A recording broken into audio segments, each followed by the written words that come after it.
Yo, yo, yo, it's Roy Shavers. Yes, it's Mr. B Great, and I am in the Trio Student Support Services office, and we finna kick off this first Men Achieving and Developing in Excellence podcast off today, April the 10th, 2019. Yeah.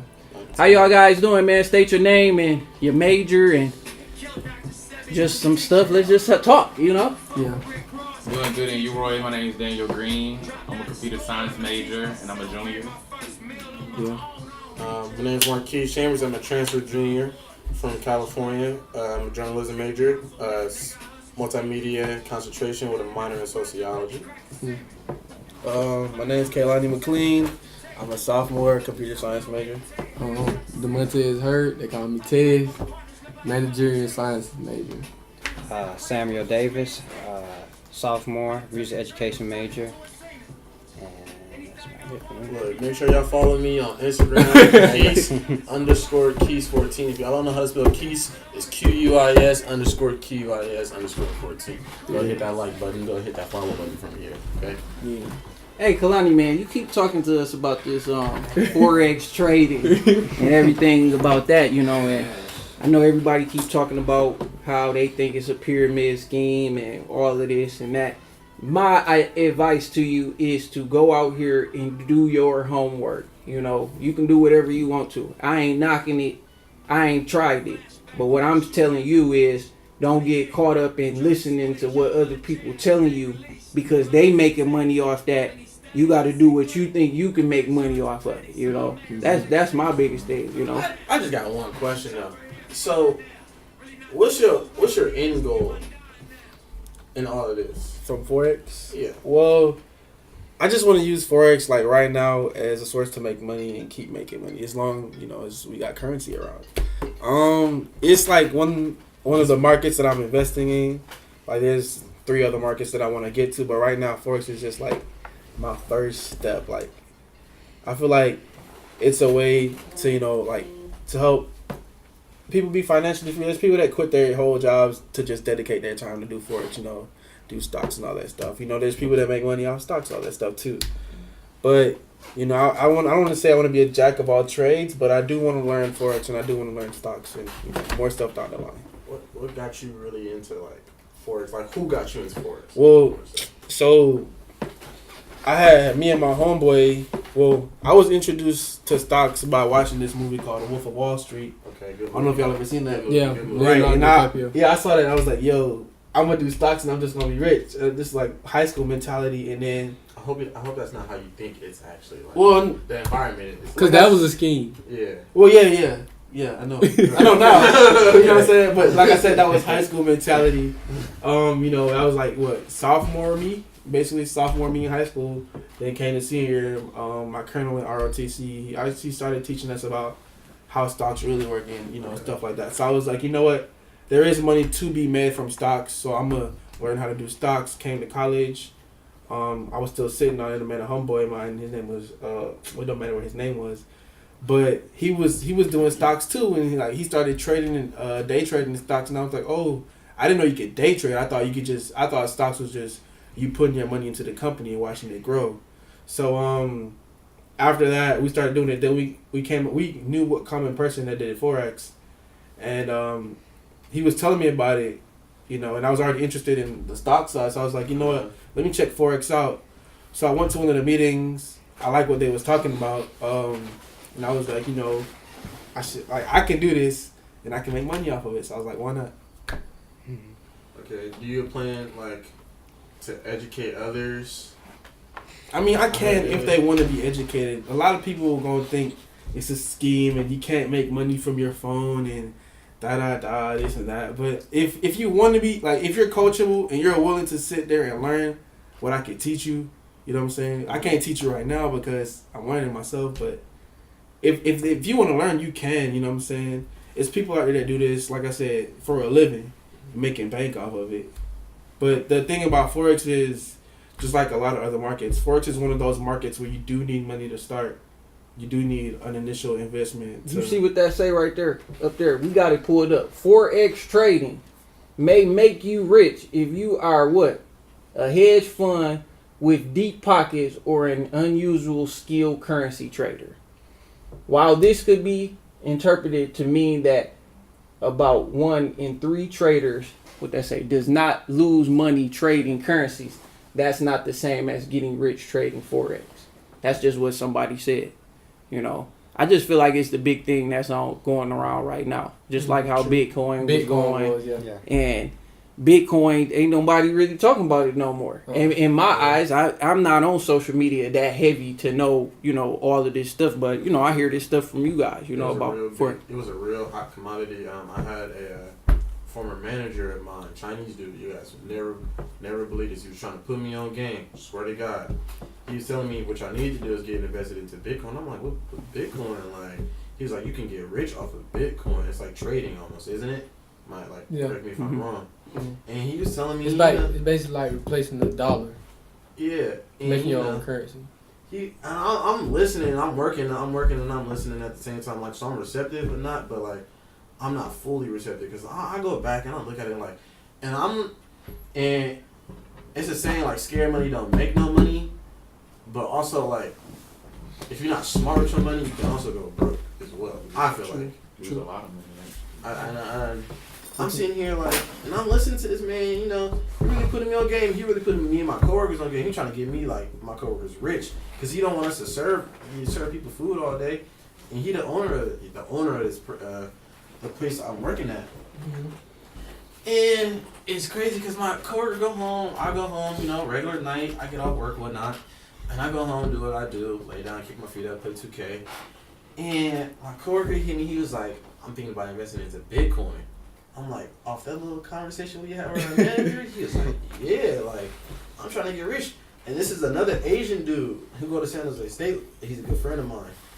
And I want to say, like, within, like, a couple months, I come out here, he go to San Jose State, and he hit me up on, like, Snapchat, and he's like, yeah, I'm thinking about, I made money off of Bitcoin, and now I'm thinking about getting into Forex. So, like, it's funny how, like, from like a simple conversation can lead into like these different like outlets and investments. Yeah. I mean, you could say it's a scam if you don't know what you're doing. Like I said, you don't have to. What a lot of people are saying is a scam is this company that's popping right now. And I'm not gonna say the name of the company, but if you want to get up under that company and make money from recruiting people, is what you if that's the pyramid scheme you guys are talking about, you can.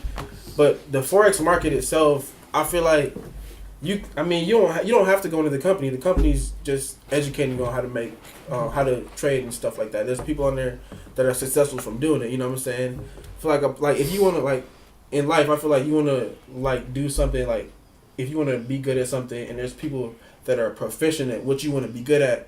I feel like you can go look at them and see what they do and try to learn from them. There's also like people that do YouTube and stuff like that, but I got an in-person resource that's successful in what they do, and I can ask them questions and what I want to do.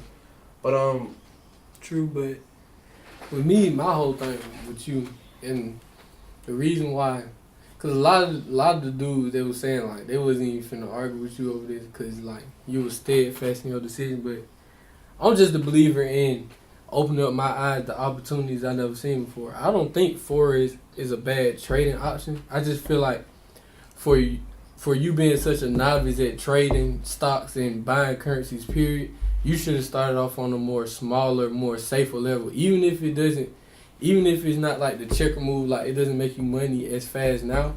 You want to take your time just dipping your feet in that market because you at a point right now where you're young, you could take more risks, but it doesn't mean you have an incentive to, You have to start thinking about the future. But you know what? I respect what you're doing because this is no different from college. Yeah, and that's this what ain't we no different about. From college, bro. Yeah. Like at the end of the day, because they tell you what, you come here, this change your life, right? Or you get a better job, all of this. That Forex, you know what I mean? If you want to go dump $40,000 into Forex, you like, oh, I'm gonna take this risk.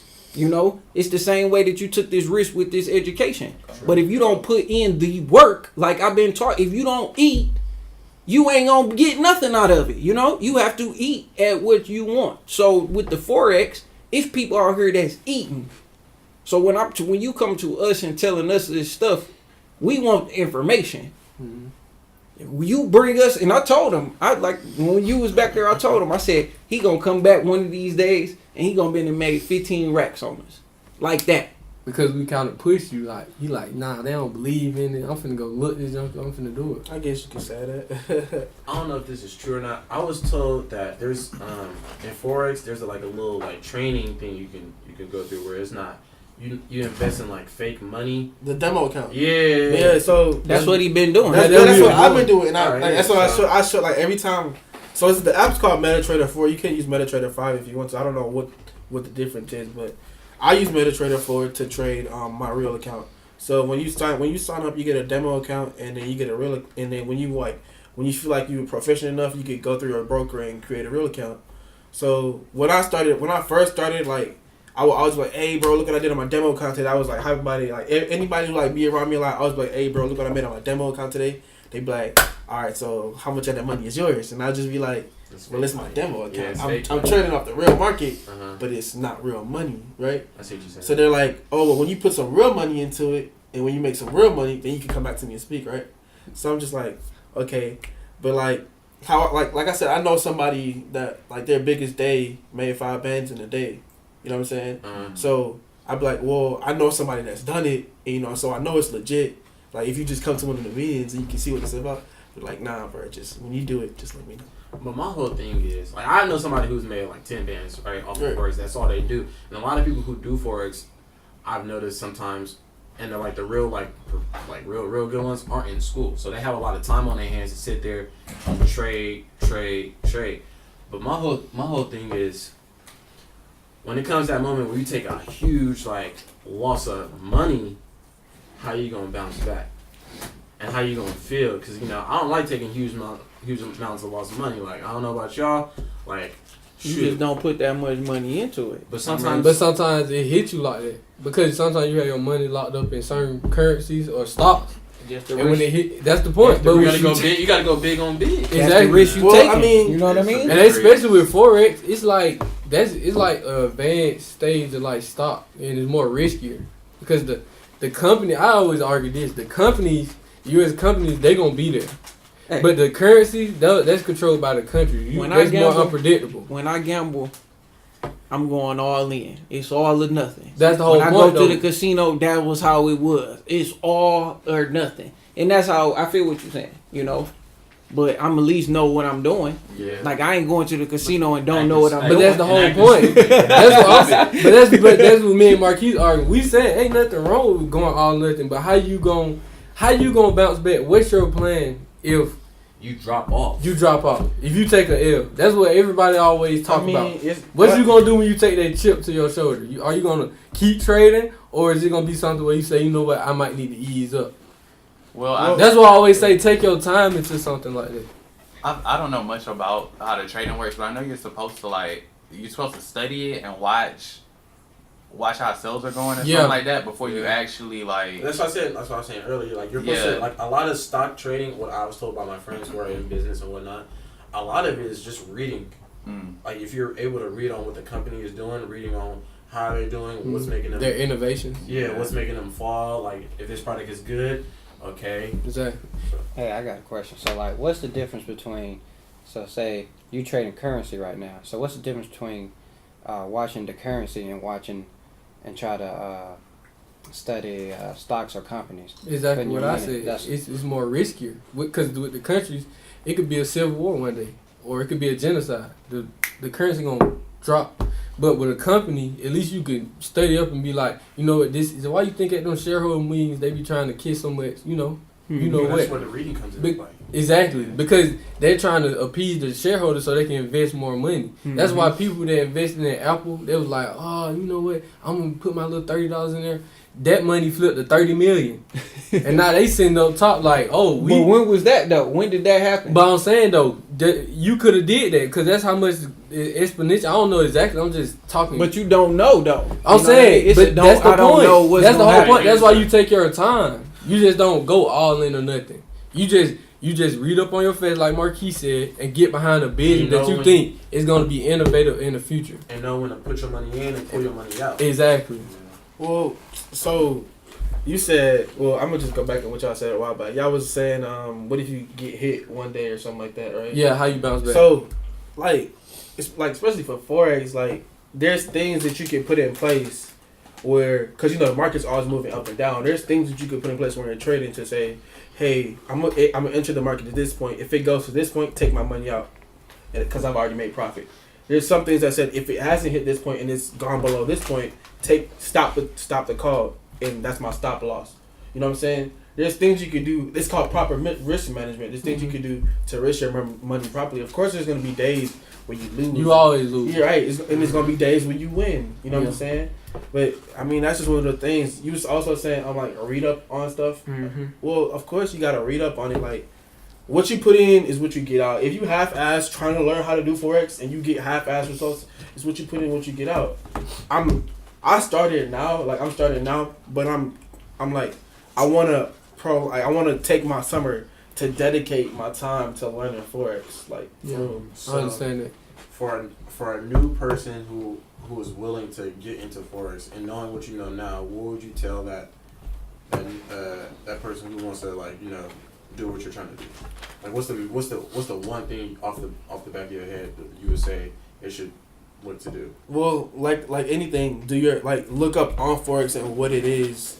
Look at like different videos, but like don't get too caught up in the people saying, hey, I've lost this much money, you know what I'm saying? Don't do Forex, you know what I'm saying? Because that could be a big deal breaker though with some people. Well, yeah, like I'm saying, like it's all where your mindset is though. If you're like, you know what I'm saying, you're like. But everybody not the next Elon Musk. Nobody's saying you're gonna get rich off of Forex, but there is money to be made in the market. Mm-hmm. You know what I'm saying? But that's my whole point. I ain't saying, look, everything that we laid out is pretty kind of like plain and simple. You have to read. You have to. My whole thing is just, bro, take your time. Like, we young, set yourself up for the future, bro. Just work towards a long-term goal and have some short-term goals in front of you that level you up in the meantime.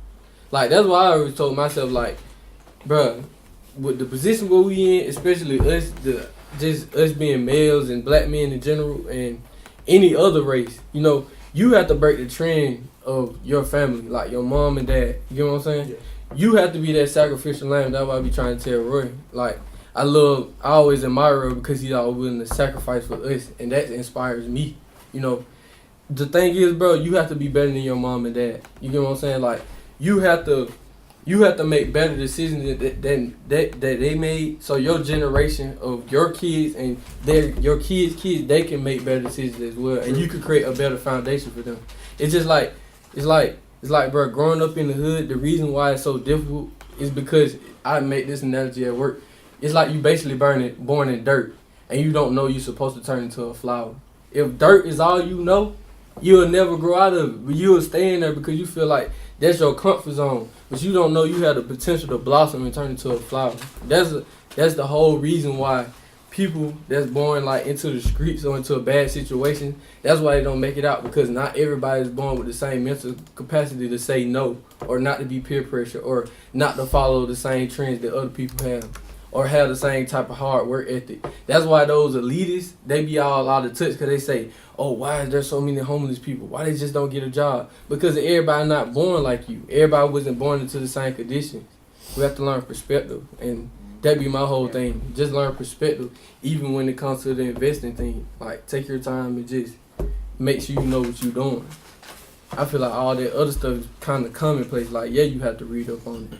And that's the whole reason we're having the conversation. It's all about just trying to better ourselves, you know. So we done talked enough about this Forex, man. Let's jump into the real, what we really hear about, to talk about the Nipsey Hussle, and you know what happened and what he was to, you know, our community, or just the community in general. We got some more people that showed up, so y'all want to state y'all name and major. I'll go first. My name is Rashid Jallo, and my major is Business Administration, Pre-Managerial Sciences.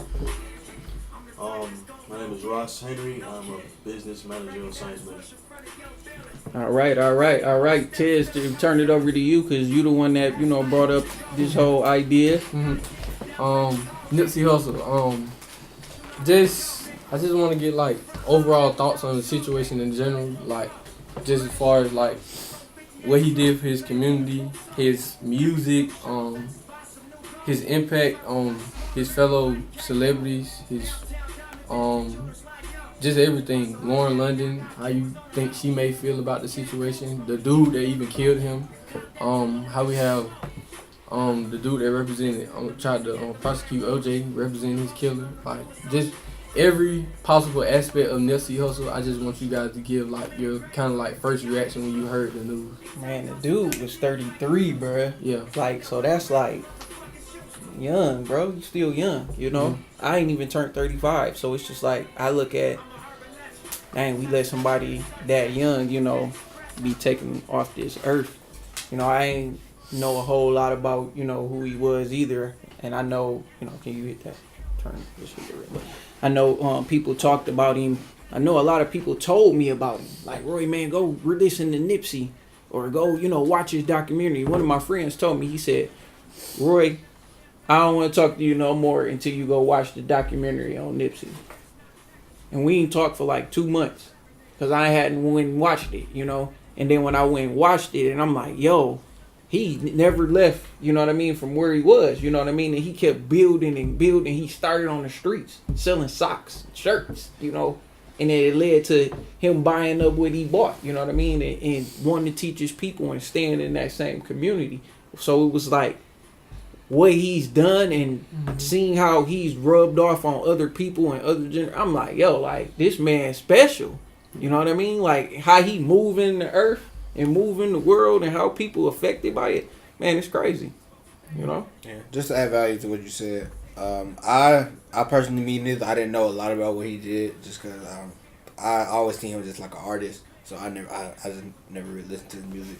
But to do something that's powerful is like bringing like gang members and things like that together. Then you had to have been like a special type of person, and also just somebody so young dying is just, you know, it's just bad, you know, like to get killed for such a petty reason. I heard 2 versions of it though. I heard one that it was the government or something like that. So,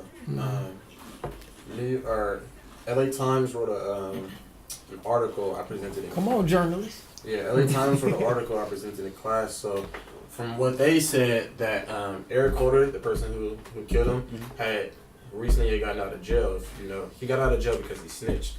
And I think that Sunday that he was shot and killed, he had supposedly he had got into a dispute with Eric Holder, and like earlier that day, Eric Holder had then came back with a handgun, then let off 6 shots to Nipsey, and I think like 2 other people who was with Nipsey. They got shot too. Yeah. What makes it that's the version. That's the version I heard. I also did hear the government. Now, and Charlamagne the guy made a good point. If we really gonna sit here and think the government were to really try and kill Nipsey, why hasn't the government taken out all these other people then? Yeah. If we gonna simple, right? So it can't be the government. Like, yeah, I know that's been going around on Twitter, everything. It can't be the government. Social media. Yeah. They gonna get you all the time. I feel like the government thing, when it first happens, when somebody dies, you automatically go radical. Like, if somebody was close to you that was to die, you automatically go, oh, like, what happened? Like, oh, I'm blaming anybody because I don't trust nobody. Like, I heard that YG, he tried to pull up on scene and some of Nipsey's friends was like, nah, you can't. You know what I'm saying? Hear about that too. Yeah, so it was just one of those things where it's like, you don't know who did what. And it's crazy. But at the end of the day, brothers.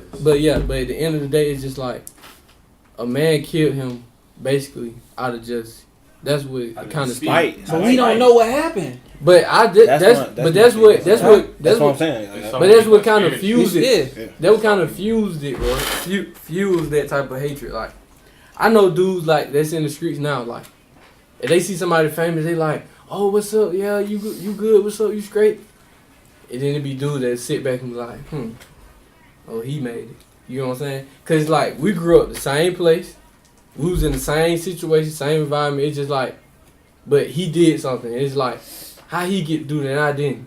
And people think like that. Envy. Supposedly, Yeah. Bro has been in his music videos too. Who, the bro was in the music Yeah, video? supposedly he's been in a few of his music videos. Yeah, as because well. he's a known Crip as well. Yeah. So it's just like, it's one of those things. It's just like, bro, dispute. Like, and I always tell people this, and I tell people to be careful in the streets. Dudes that don't have money, the only thing they value is respect. Mhm. So when you disrespect them, it's kind of like you taking away the only thing tangible that they work for in their life. You know, they don't have the means or, you know, the capabilities to make as much money as you. But guess what? They have the raw potential and energy to try to inflict as much hate as, or is what they call strikes as you. You know, Yeah. doing things that helps the rep of the set or the game grow stronger. So the dude felt like he had no respect. That Nipsey shouldn't have tried him like that. He should. He a snitch. Though. That's my whole point. He didn't have Snitch, though, after like- he did that, all them strikes go away. You get what I'm saying? Yeah. And he didn't understand that. You know, he not gonna understand that. He already living in a radical situation, so he gave you radical cause and effect. Yeah. He wasn't supposed to die, in my opinion. And it's cold. Like, I found out the coldest way, man. Like, I think it was that same Sunday, and Duke had just lost. I'm at work, already heckin' mad. Then my partner come up to me. He's like, "You here?" I'm like, "Hear what?" They just shot Nipsey. I'm like, you know, I'm the only person from California in my workplace, really. Mm-hmm. So I'm like, don't play at me. Like, that's fake news. It's fake news. He come back later. It's on ABC. I'm like, what? Oh, Yeah, that's when man. you Like, really know it's real. When you see I like was the actual reports.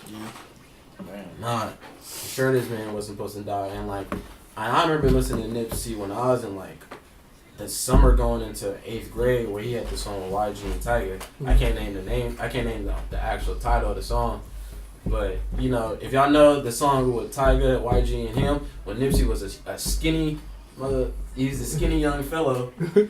Yeah. He was a skinny young fellow rapping his heart out. It was, this a hard death. It hit different. It really hit different for me. Yeah, being in California. Yeah, especially when it's from your city, man. Yeah. It really hit different. Like that Mac Miller death hit me, but nah, like this right here, like he wasn't supposed to be taken away from me. Yeah, like a lot of any type of death hits me, bro. It's just like, cause especially when it comes to gun violence, it be situations that are avoidable, and you think out of it's just nothing that turn into something like, every time. Mm-hmm. Yeah. So I was finna ask you guys just a follow-up question to like how you felt. Is like, what do you think of Nipsey's legacy would be, and how do us as fans of him, how do we carry that on? The same way we carry on Tupac and Biggie's legacy. I think so. Not Go ahead, Ross. I feel like after some time pass, ain't nobody gonna really pay attention. Ain't nobody gonna nobody's gonna pay attention to this. Like, we all gonna move on. I ain't gonna Same. say that. I I'm don't not, think some so. people will. Some people will. Some people will that really like value Nipsey or anybody like Tupac, Biggie. Like for the rest of the regular people who you know what I'm saying, R.P. Nipsey, all that, they're not gonna do nothing. They gonna move on with their regular daily lives. Like, And I get what that's Ross what saying, they're but doing. but you know, I think that's just instilled in human beings in general. Like, we just can't, like, even though somebody close to you died, that's why it's always good that you tell people that you love them every day instead of when they gone. Because at any time, any one of us can be gone. That's why I always say I appreciate people when they here, because when they gone, you can't tell them that. But that's, you know what, it's funny that you said that, because I was just talking to my friend about this same thing. I was like, man, I'm tired, bro. Like, I ain't gonna go to work tomorrow. But I was like, you know what? I barely call off. You know what I mean? Like, I'm always here. And he was like, bro, you gotta go. He was like, it ain't about you. It ain't about that you tired. It's about the people that you going to work with and the people that you going to work for. Who you working for? And then it was just like, dang, if I don't come, then I'm letting down all the people that I, you know, that I work with. But some people get motivation off just you being there. Yeah, your energy. And that was what it was. It was just like, bro, it's not about you. And that's what I get with him, bro. Like, I read something else the other day where it was like, some guy, he was worked on these lights, and he fixed the lights in the streets. You know what I'm talking about? Yeah. But he didn't know who Nipsey Hussle was, just like some of us didn't know who he was until this happened. And he used to come home and telling his wife, like, oh yeah, you know, it's just this guy, man. every time I'm in the area, he picking, he bringing me out water and food and asking me if I'm good and everything. And all I'm doing is fixing the lights. And then the next thing you know, he find out that the guy that got killed that was bringing him the water and the juice and all, it was Nipsey Hussle. And he see the impact that he making. He like, dang, that was why my man was doing that. Because of his heart. You know what I mean? Dude had a big heart. So it's just like, man, he helped a lot of people, man. Like, so it's just more than just him being a rapper or being an artist to me. Like, that's why it was so big. Yeah. That's why people so stuck on it, because it's like, and the fact that he got killed in his own, like, not just his own city, but like his own backyard. neighborhood. Yeah, this is home right there. Like, you'll think like he'll be protected, but it's just like that's what really just hurt people. It's just so many angles to look at this that make it just so much like more heartbreaking and just gut wrenching. Cause it's just like, dang, it's like any way you look at it, there's nothing really positive that came out of this. Because everybody that showed him love, they was trying to carry on that legacy. Probably not to the same degree, but a lot of people was following up on what he was talking about. Mm-hmm. I mean, he was just now hitting like, public status, even with that that Grammy nomination for that album. I was like, when I seen him at the Grammys, I was like, oh yeah, he got nominated for his album being best rap album. I was like, oh yeah, he's on his way. My homeboy was hot. He was like, man, he should have won.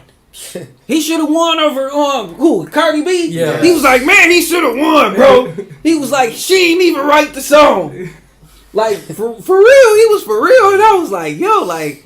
But them Grammys, the nominations are kind of bigger than winning. Mm-hmm. Because you don't have to always win for people to respect that your music got nominated. Yeah, they'd be like, even with Oscar nomination, sometimes they'll count how many nominations you had because it shows that you've been consistently successful in what you've been doing and putting out. So the nominations, they hold a lot of weight instead of people winning, because sometimes they don't get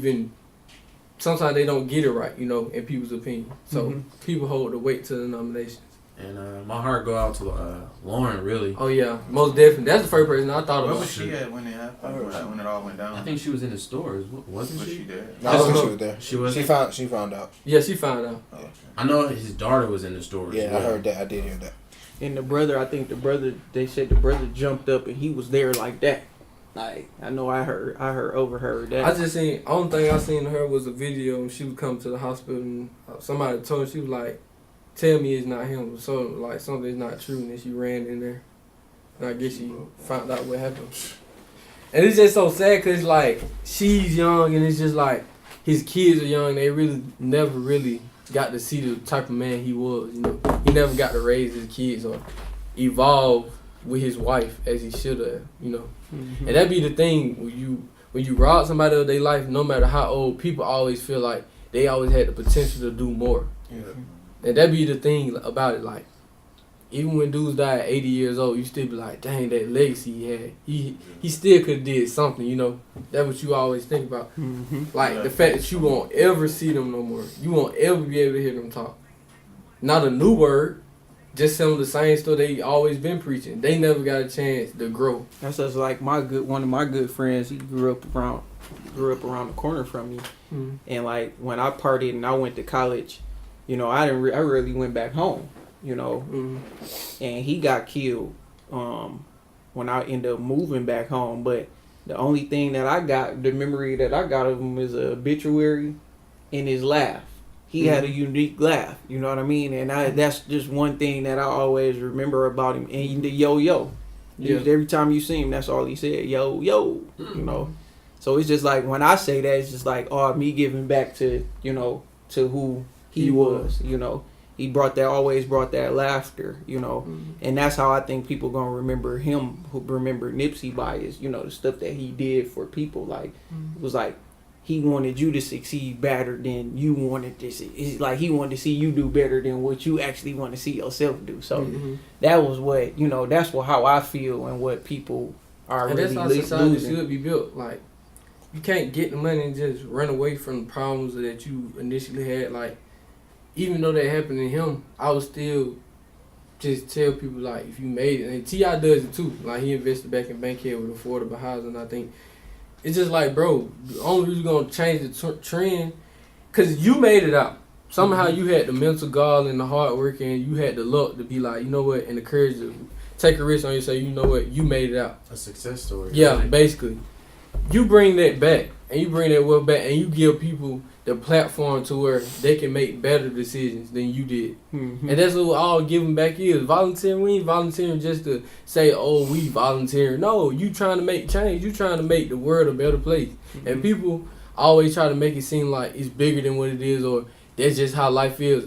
No, bruh, it's not how life is. Life is how we make it. We humans, we lead the charge. Ain't nobody. Last time I checked, ain't no animal above us. It's all about how we think and how we move forward. But if they was, we'd be in trouble, wouldn't we? Yeah. Yeah. You'd be in trouble with But all the the stuff they but the- got. That's dangerous. You Yeah, know? but the thing that separates us is our mind, bro. Mm-hmm. Yeah. Just the Capacity ability to for think. yeah, Yeah. the ability for us to make traps for them or So- tools or weapons and stuff like that. So I got like a larger type of question. So I was asked this question when I was young. I was in high school young. And I didn't really think too much of it. But I want to see what like wiser now. Mhm. So when do y'all think? I don't know if y'all are like really like God believers or church Yeah, goers. you or can still whatnot. ask the question. So when do y'all think like God is telling you it's your it's your time to go? Like when do you think God makes that I decision? don't know, man. I'm just living, bro. That's Yeah. a hard question. I don't even That have I an feel answer. okay. I'm just gonna say like that's just a hard question because if you live like that, like thinking, okay, when's my next time to go? I don't feel like you can really live. You know, I don't, like I just don't and that's feel on the like- back of your head all the time. I know, to be honest, when I was younger, I was scared to death. But as I grew older, I felt like us being mortal, that's what makes life so enjoyable. Because you can have 100 bad things happen to you, but if one good thing goes your way, it's like it eliminates all that from memory. You still have to deal with that, Mm-hmm.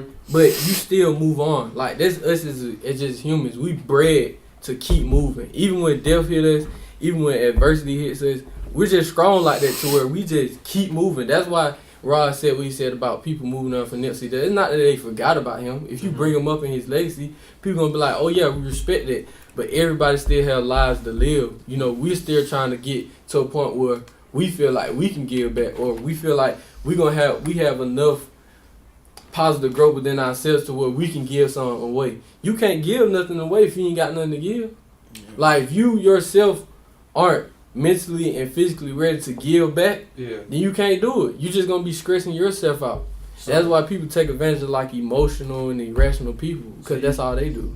Y'all do believe that God has a plan for us, though, correct? Yeah. Yeah. That's why I take death with like A grain of salt. grain of salt, bro. It's like it's a setback, but at the end of the day, at least they live. I don't even be trying to think about death. It's gonna happen Like regardless. I know it's gonna happen, but I just like my image just be like, I'm just gonna keep trying to go hard. Every day I'm going hard. I can't let this stop me. You know what I mean? I can't let a bill stop me. I can't. I'm living. Cause that Basically. bill gonna still be there. Yeah. I'm trying to still be here. You know what I mean? Yeah. But I just look at it as just like, hey, Roy, keep going. Like it ain't nothing that worse. That you should want to take your life or I don't want to know how I'm gonna die. I just don't want it to be bad. You know what I mean? Like to the point where it's like I feel the pain. Like I go through the pain. Like just let me go in my sleep. Yeah. And that's how I be feeling like. But or me helping save somebody, bro. Like, cause I know that's what I'm put on this earth to do is serve. Serve others. Everybody. Help others. Yeah, everybody. There's a reason why I bring that question up because I've seen death so personal. Like I've seen death so close. So I've seen the rigor mortis stage.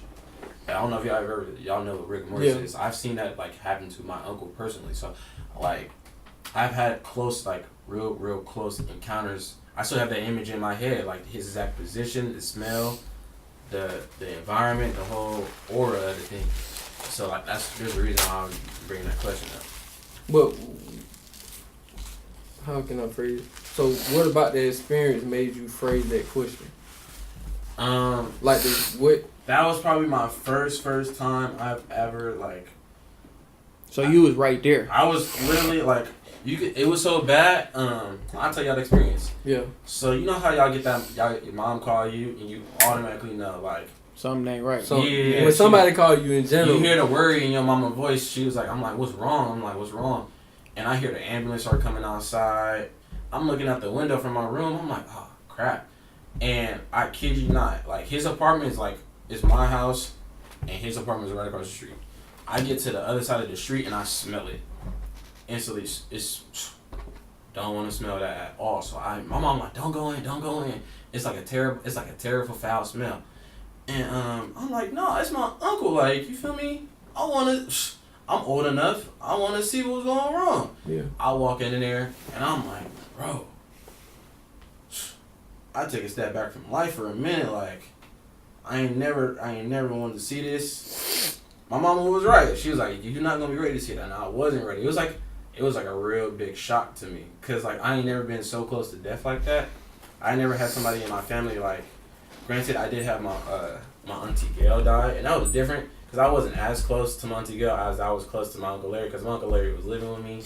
You know, he was providing for me. He was giving me money when I didn't want to go to my mom and dad ask for money. Because, you know, in the mornings, I had to catch the bus. My mom, can I get $1, please? I'll go to Uncle Larry. You know, I know he's going to keep me something to get me through the week.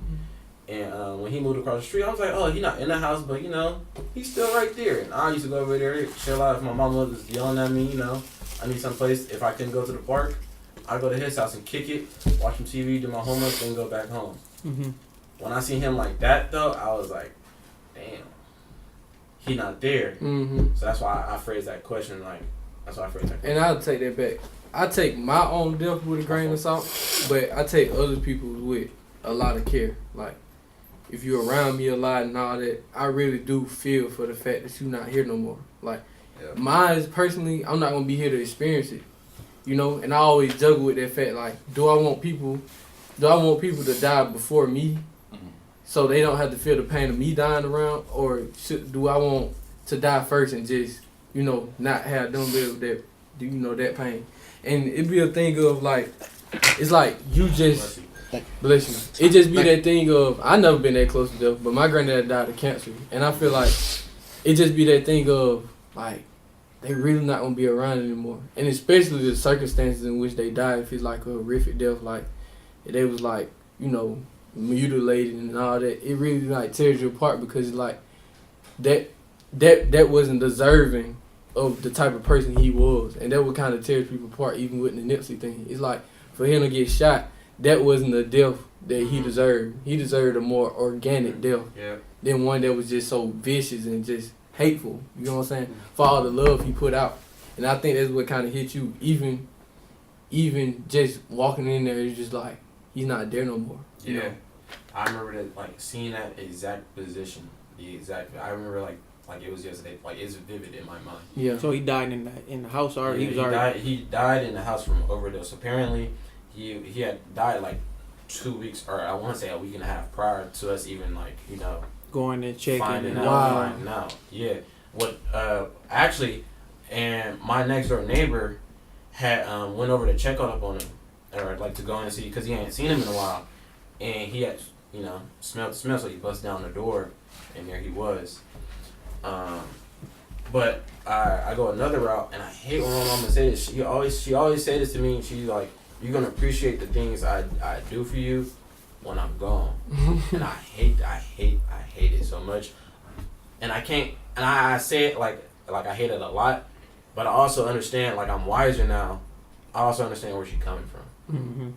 So, and I feel like people are starting to appreciate Nipsey's music now. His Victory Lap did like 64,000. Yeah, this year. I seen it too. And when it first dropped, it only did 29,000. But that's just with anything. But that's just his music gonna continue to go up, because people gonna continue to find out about it and what he was talking about it, and start to appreciate the things he was doing and saying.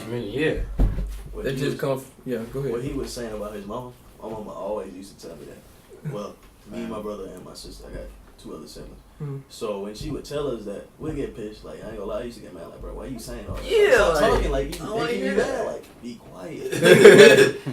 As like what he's saying, as you get older and you see stuff like this happening, and my mama go down today, don't know what I'm gonna do. Like, I don't what? think nobody I ready to don't know lose. what I I'm don't think gonna nobody do. ready to What? lose.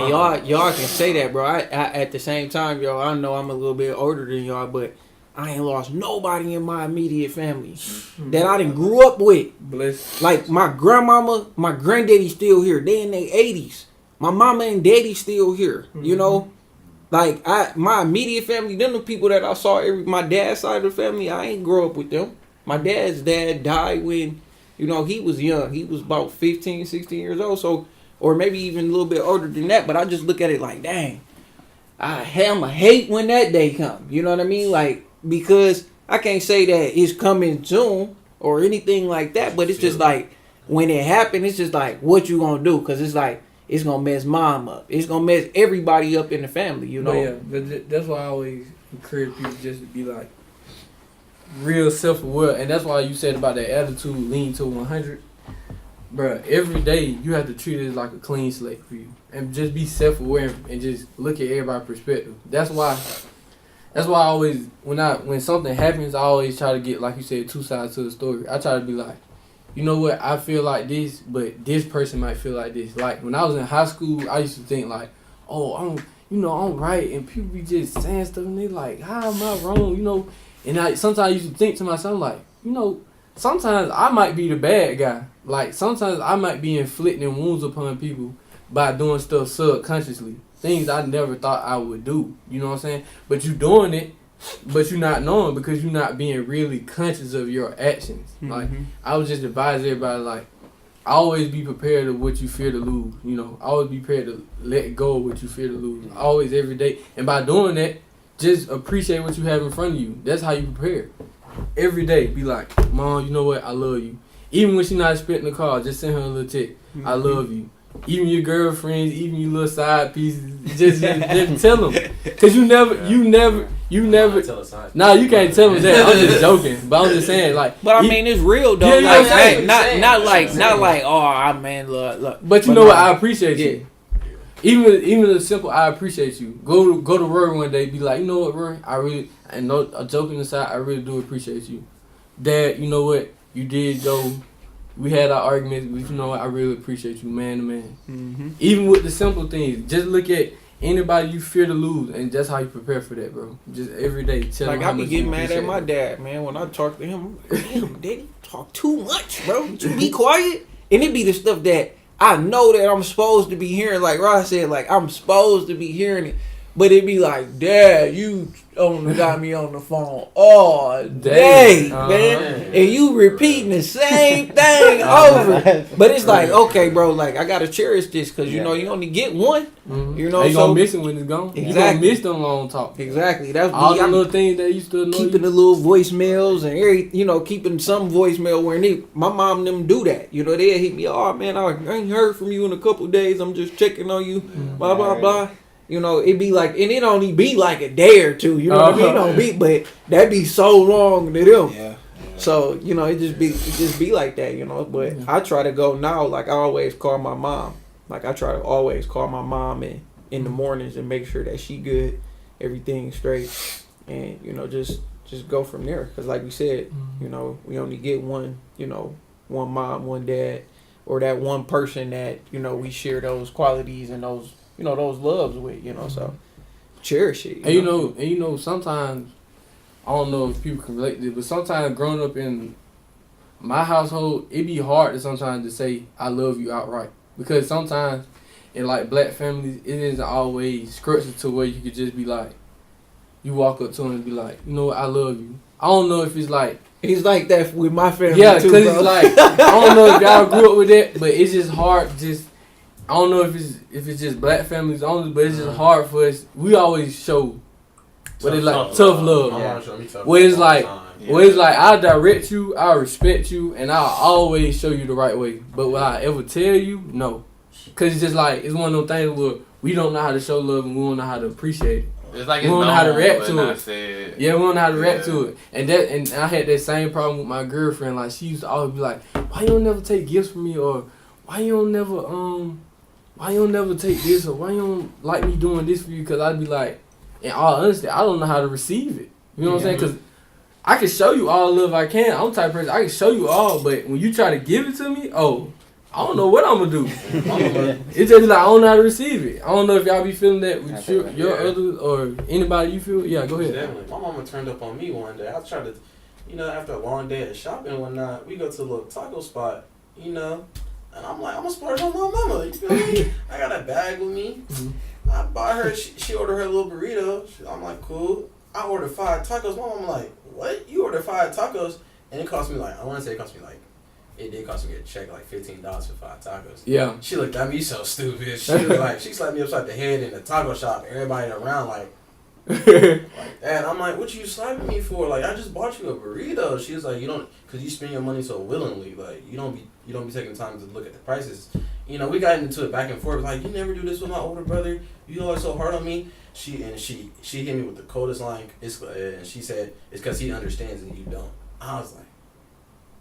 Incomplete, just like I was talking to y'all earlier about that bad versus evil or whatever. And nobody is bad or evil. I just believe that you incomplete, like you haven't fully developed into the person that you really trying to become. You know what I mean? Like you in the dark cave, and you can't see the light yet, but you want to get out that cave, hey, you got to find the light, you know what I mean? And I don't know how you going to find the light, meaning you might have to dig your own hole out or whatever it may be, but that's how you got to look at, them situations, I can give you a million different scenarios centered around that, and that's just some stuff that I've learned over the course of my life, but hey, man, cherish them people while they're here, man, Yeah, I can say from, like, my experience, like seeing like Nipsey Hussle situation, and even yesterday, I don't know if y'all seen on the news, high school teacher,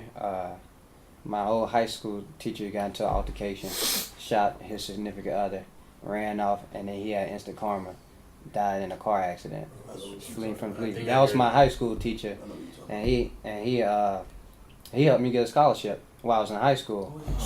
And I didn't even know how to. I mean, he was a good dude. It was just the situation you put yourself in, he just had instant karma. So seeing all this death and stuff, and I'm looking at my parents, and I'm fortunate enough to have healthy parents. One, my dad is 84. Stepmom, she's 71. You don't even look 84, bro. Nah, you don't. You really don't. Yeah. Take care of yourself. And stepmom, she has MS, multiple sclerosis, so that's a kind of like a brain disease. And I'm just it's making me realize to cherish the moments with him. Like now I'm taking pictures with him at the Waffle House. Better. I call my dad probably 3 times a day. Between classes, he just called me and said, "What you been doing, man?" Same stuff every day. Same stuff every day. But I go through it. I just go through it. Even like he asked me, "You want to run to McDonald's down the street? Get some." I'm like, I want to say, "Bro, you can go on your own. Bro, you can still drive." I don't say nothing because you better go do that, bro. Because one day I'm not gonna be able to do it. Yeah. And you gonna be like, "Dang, Dad ain't even called me to." I forgot. Yeah. He ain't even with me no more, So I be looking at that stuff too, man. Like, and it be my dad be like always be talking about, man, I need to talk to you about something. And the talk will go for days. We don't even talk. But when he do talk, just get ready. It's finna be about an hour. You're gonna be on the you might as well get ready. Like a matter of fact, I did a recording with him over the phone, and we talked about like how I share with y'all the little head overruling the big head and all of that stuff. Boy, I ain't do no talking. I recorded the whole thing. He didn't give me a chance to talk. He talked the whole time, and I was just like, okay. But that's something that I got, like that I can look on to. I need to put it out here, but it's something that I can use, for myself, the years to come, So, anyone of y'all got an experience like? I do. Y'all know my great grandma died recently. Yeah. With her, I was close. I was close to her, but I wasn't as close. It didn't impact me as bad as when my great grandma's sister died, because when I was younger, I actually taught my great grandma's, my great aunt, I guess you would say, I taught her ABCs, and we used to always talk, and I used to always have she used to always give me words of wisdom, and I always thought it was weird that she didn't know her ABCs. Like I was like, I thought it was something, you know, that we all had the opportunity to learn. Well, she didn't have the opportunity to actually learn her ABCs, but she could. I always thought it was weird that she could talk, but she didn't know her ABCs. But isn't it? You don't have to in order to. But I remember after I found out that she passed, like every time I think about like the alphabet, I automatically think of her. Yeah, so it's just it was just like it's like a connection I have. Like whenever I hear somebody actually doing like the alphabet song, it kind of makes me sad because I think of her. So yeah, but You Ross, you got. Nah. What one thing I was finna say, one thing too about death, you have to. All right. One thing too about death, you have to embrace it. Like yeah, with my granddad, when he had cancer, I really like ignored it to a point where it was like stubbornness. Like I refused to believe like he was like that, and he would carry on in front of us, you know, like he was strong and everything, but deep down we all knew he was like dying. And it was one of those things where it's like when it really got bad, I didn't really go to see him. Like they would always be like, "Mud, come on." I'm gonna say that's my nickname. They call me Mud. They used to be like, Mud, come on. They was like, "Mud, come on, man. You need to come to see Granddad." I was like, "No," cause I didn't want to see him. That wasn't him. If you knew my granddad, he was up. He taught me how to throw a football, taught me how to shoot, taught me how to tie my shoes. So it was just like one of those things. Like when he died, I didn't really believe it. And I felt like it wasn't tangible for me because I didn't get to say goodbye.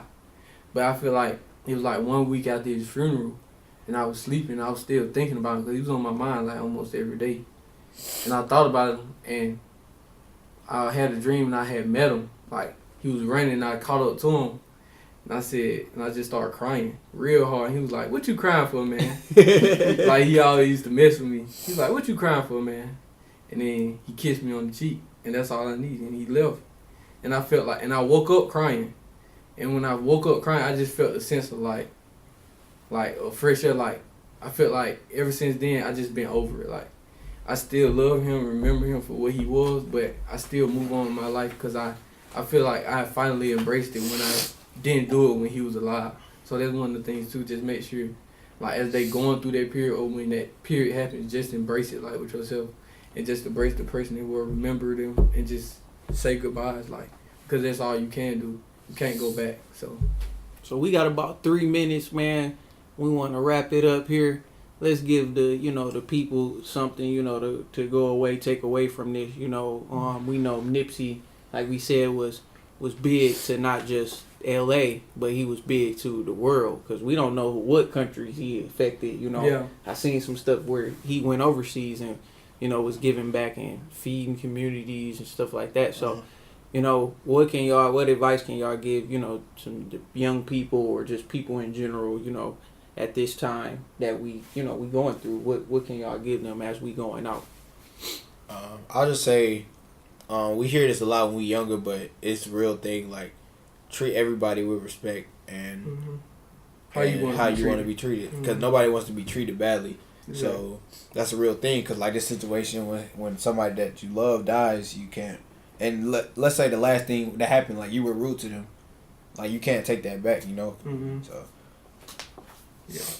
For me, I would be value and understand, like even though they're gone, what they have taught you. Like my great auntie, like when I was little, I didn't really care for school much, but she instilled it into me why it's so important that I learn this information because she didn't have the opportunity. Yeah. So like now from this day on, like I take my classwork seriously. Like it's not after she died, it was like a flip. Like it's not a game. Yeah, you appreciate it. Yeah, Ross. Well, I could say for me, just cherish the moments you have with your loved ones. With my situation right now, if my dad left today, I lost a big part of me. But me spending time right now and actually realizing, okay, this is my time to cherish these moments. When he leave, I'm gonna be content on the inside. I won't be holding a grudge, or I won't be. I'll be able to let go for the most part. So that's all I got to say. Just cherish your moments with your loved ones. Hey man, peace and love, man, and happiness. I always joke. Never say. People always try to tell you to grow up in your own way. Like, be mature in your own way. Like, never try to let people take the spark out of you. That's what I say. Hey man, live with happiness.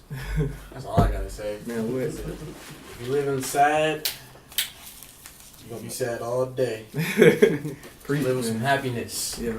Do what makes you happy. Go to your happy place.